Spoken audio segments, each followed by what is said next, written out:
Next curvature pen tool. Curvature pen tool అనేది ఎలా పనిచేస్తుందంటే, curvature ఆ పేరులోనే ఉన్నట్టుగా సూపర్ కర్వ్, ఎట్లా అంటే ఎక్సలెంట్ కర్వ్ వస్తుంది అన్నట్టు. దాన్ని రెండు విధాలుగా వాడచ్చు. ఒకటి మామూలుగా జనరల్గా కర్వ్స్ డ్రా చేసుకోవడానికి వాడుతుంటాం. ఓకే, సో అది ఎలా ఉంటుంది, ఫర్ ఎగ్జాంపుల్ మీకు ఏదైనా షేప్ డ్రా చేయాలి. సో ఇక్కడ క్లిక్ చేయండి. యాక్చువల్గా చూడండి, ఇక్కడ పాత్స్ ఉన్నాయి. ఇక్కడ ఈ లేయర్స్ పక్కన పాత్ ఉంది. ఈ పాత్లో, వర్కింగ్ పాత్లో ఇక్కడ ఏదో పెన్ డ్రైవ్ తో మన పెన్ టూల్తో గీసి పెట్టాం. దానికి ఇది కంటిన్యూ అవుతుంది. సో అది కంటిన్యూ కావద్దంటే మీరు దీనికి డిలీట్ అయినా చేయాలి, లేకపోతే దాని పేరైనా మార్చుకోవాలి. సో నేను అది డిలీట్ చేశాను. ఇప్పుడు డ్రా చేస్తే కొత్త పాత్ అనేది వస్తుంది. ఈ పాత్ ఎలా ఉంటుంది అబ్జర్వ్ చేయండి. ఇక్కడ క్లిక్ చేశాను. ఒక దగ్గర క్లిక్ చేసి ఇక్కడ ఏం జరగదు. ఇప్పుడు ఏం మూమెంట్ ఉంది. ఇంకో దగ్గర క్లిక్ చేసిన తర్వాత దీని కర్వ్ అనేది మారుతుంది. చూడండి ఇట్లా. సో మళ్ళీ ఇక్కడ ఏం జరగదు. మళ్ళీ నేను ఇంకో దగ్గర క్లిక్ చేసినప్పుడు అక్కడి నుంచి ఇక్కడికి కర్వ్ అనేది స్టార్ట్ అవుతుంది. చూడండి ఇట్లా. సో ఎంత మంచి కర్వ్ వచ్చింది చూసారా. సో అట్లా షేప్స్ డ్రా చేసుకోవడానికి కర్వేచర్ టూల్ అనేది బాగా ఉపయోగపడుతుంది. మరి ఇట్లా రావడం వల్ల మనకు ఉపయోగం ఏంటి అంటే, దీన్ని ఒక న్యూ లేయర్ల కింద తీసుకోవచ్చు. న్యూ లేయర్ తీసుకొని దీనిలో ఏమైనా కావాలంటే ఫిల్ చేసుకోవచ్చు. మరి ఎలా ఫిల్ చేయాలంటే, ఇప్పుడు పెన్ టూల్తో రైట్ క్లిక్ చేస్తే మనకి ఇక్కడ ఫిల్ పాత్ అని ఉంది. సో ఫిల్ పాత్ క్లిక్ చేస్తే మనకి ఇక్కడ ఫోర్గ్రౌండ్ ఈ కలర్తో ఫిల్ చేసుకోవడానికి అవకాశం అనేది ఉంటుంది ఇట్లా. సో ఇలా పాత్ ఫిల్ చేసుకోవడానికి మనకు అవకాశం ఉంది. డిజైన్ చేసుకోవడానికి మంచిగా యూజ్ అవుతుంది. మీరు గ్రాఫిక్ డిజైన్ ఇటువంటి ఎక్కువ చూస్తుంటారు. ఓకే, సో మరి ఇంకొక విధంగా ఈ కర్వేచర్ టూల్ని ఎలా వాడుకోవచ్చు అంటే, ఇప్పుడు చూడండి, నేను వేరే గూగుల్లోకి వెళ్ళిపోయి కొన్ని షేప్స్ ఏదైనా డౌన్లోడ్ చేస్తాను.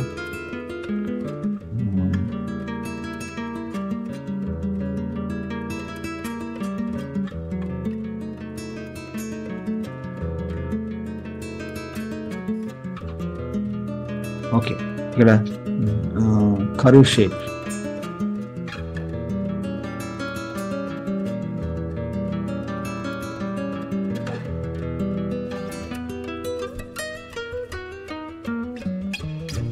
సో ఇట్లాంటి కర్వేచర్ టూల్తో ఇటువంటి అన్ని కూడా మనం డ్రా చేయడానికి అవకాశం అనేది ఉంటుంది. బట్ ఓకే సరే, ఇది ఏదైనా ఒకటి తీసుకుంటాను, పర్లేదు. సో ఇది నేను జస్ట్ కాపీ ఇమేజ్ అంటున్నాను. కాపీ ఇమేజ్ అని ఫోటోషాప్లోకి వెళ్ళిపోయి పేస్ట్ చేసేస్తాను. ఇవన్నీ కూడా హైడ్ చేసేస్తున్నాను. Ctrl+V కొట్టాను. సో ఇక్కడ వచ్చింది.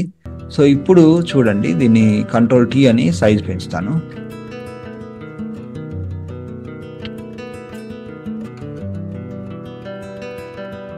సో ఈ పాత్ నాకు అవసరం లేదు, డిలీట్ చేస్తాను.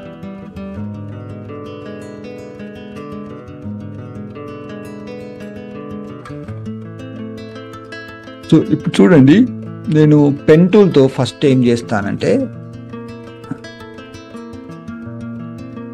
జస్ట్ పాయింట్స్ పెట్టుకుంటాను. అంటే మీకు ఇంతకుముందు స్టైల్లో మనం ఏం చేసాం, క్లిక్ చేసి అడ్జస్ట్ చేసాం, బెండ్ చేసాం. కానీ అలా చేయకుండా జస్ట్ ఇలా పాయింట్స్ పెట్టుకుంటూ వెళ్ళాలి.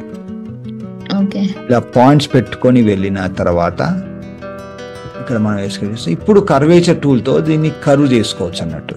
సో అలా కూడా కర్వేచర్ టూల్ అనేది బాగా ఉపయోగపడుతుంది. ఇప్పుడు కర్వేచర్ టూల్ తీసుకొని చూడండి.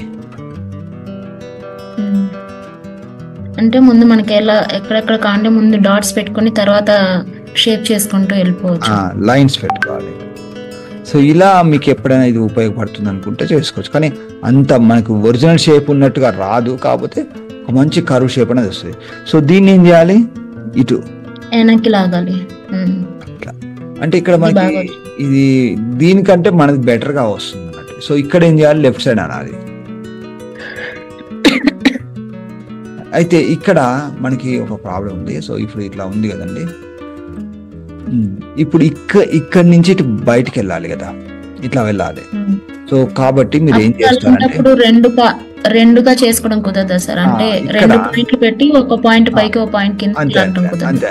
ఇక్కడ ఈ పాయింట్ దగ్గర ఏం చేయాలంటే చూడండి, ఇక్కడ మనకి ఒక టూల్ ఉపయోగపడుతుంది, add anchor point tool. Click చేయాలి. క్లిక్ చేసి ఒక్కసారి ఇక్కడ యాడ్ చేసుకుంటాం.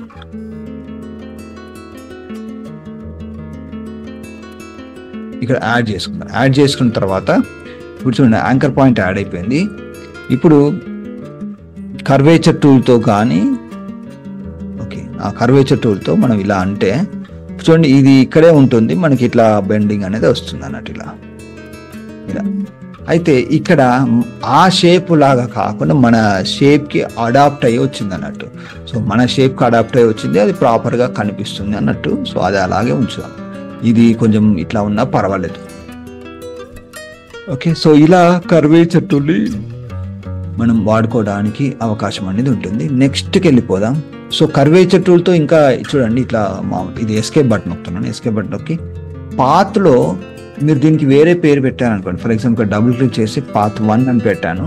సో ఇప్పుడు నేను ఏదైనా డ్రా చేస్తే కొత్త పాత్ వస్తుంది అన్నట్టు. ఇక్కడ కొత్త పాత్ వస్తుంది, సేమ్ పాత్లో రాదు. ఓకే, న్యూ పాత్ తీసుకున్నాను, better new path. Okay, so ఈ న్యూ పాత్ తీసుకొని ఇక్కడ క్లిక్ చేసి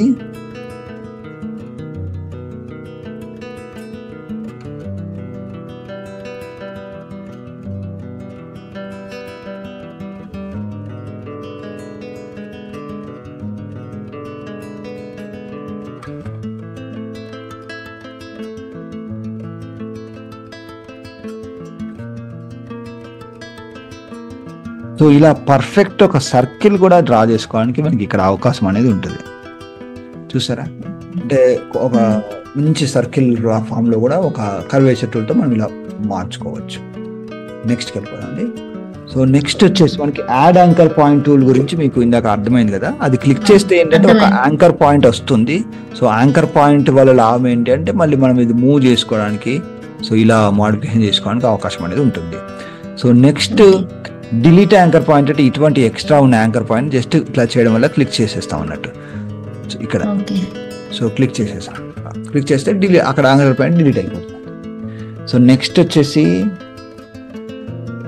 కన్వర్ట్ పాయింట్. ఇది ఎలా పనిచేస్తుంది అంటే పాయింట్ అంటే మనకి ఒకసారి చూడండి. ఇప్పుడు నేను ఒక మళ్ళీ పెన్ టూల్ తీసుకుంటాను, ఒక న్యూ పాత్ తీసుకుంటాను. న్యూ పాత్ తీసుకొని ఈ సెషన్ ఇప్పుడు ఎండ్ అవుతుందండి, బట్ మ్యాక్సిమం ఇది చెప్పడానికి ట్రై చేస్తాను. క్లిక్ చేశాను, షిఫ్ట్ పట్టుకొని ఇలా క్లిక్ చేశాను. సో ఇప్పుడు ఇక్కడ పాయింట్ ఉంది కదా, ఈ పాయింట్ని కర్వ్ చేసుకోవాలంటే కన్వర్ట్ పాయింట్ టూల్ అనేది ఉపయోగపడుతుంది. ఇలా క్లిక్ చేసి ఇలా స్మూత్ చేసుకోవడానికి అవకాశం అనేది ఉంటుంది. చూసారా, మనం ఎడ్జెస్ కానీ ఏదైనా షేప్స్ కానీ మనం రౌండ్ పాయింట్ కాకుండా రౌండ్నెస్ పెంచుకోవడానికి అవకాశం అనేది ఉంటుంది అలా.